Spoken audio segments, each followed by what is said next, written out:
Pablo Picasso said himself, art washes away from the soul the dust of everyday life.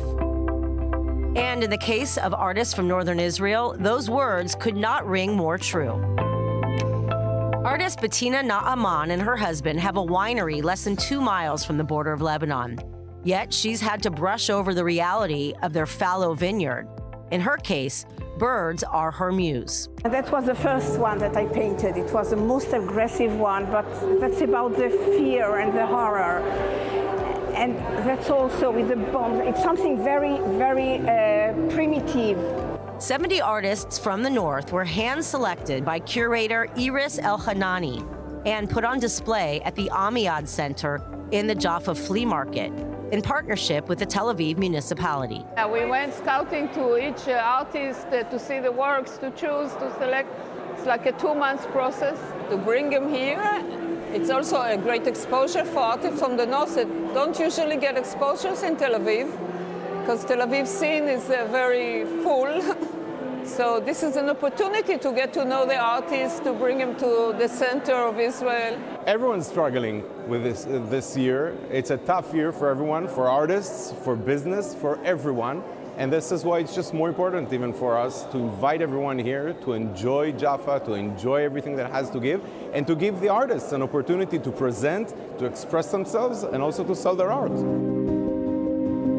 It was very difficult. It was very difficult to function because I'm used to being in the studio for 10, 12 hours a day, working constantly.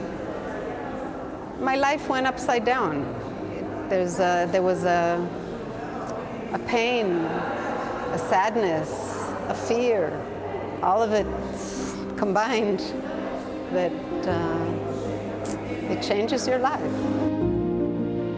Ceramics artist and sculptor Dalit Tayar has priceless work that at any moment could have been destroyed by rockets and missiles fired by Hezbollah into northern Israel.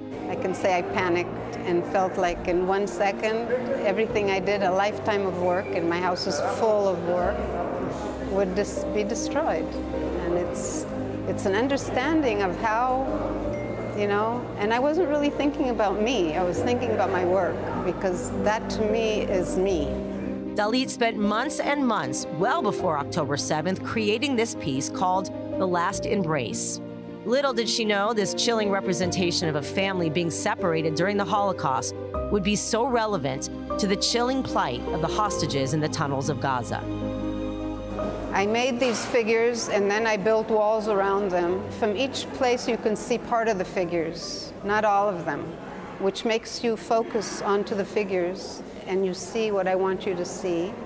And from each side you see some of the figures, but not all of them. The things that are hidden and revealed create a dynamic. The warmth of the body and the hard wall that looks like stone is a contrast that creates movement. The 3-week exhibition drew a passionate crowd, both in person and online at artnetplus.com. And it's the power of the Israeli people in support of those abroad who are giving these artists reasons to believe in a brighter future.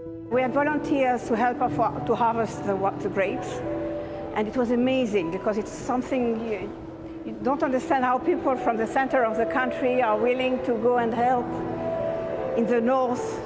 It was really amazing.